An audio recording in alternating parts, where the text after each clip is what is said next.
Barcelona confirmed the departure of Javier Mascherano on Tuesday, and tonight, they've given him a guard of honor.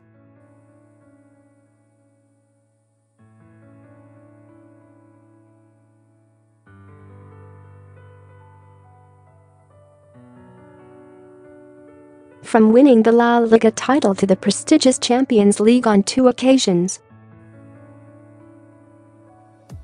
17 trophies later, Mascherano waves goodbye to Barcelona as he ventures to the Chinese Super League with Hebei China Fortune.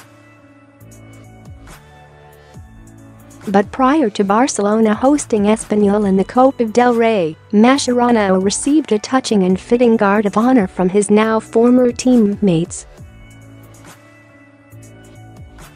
The 33-year-old was accompanied with his wife and children, while applauded by the Barcelona faithfuls.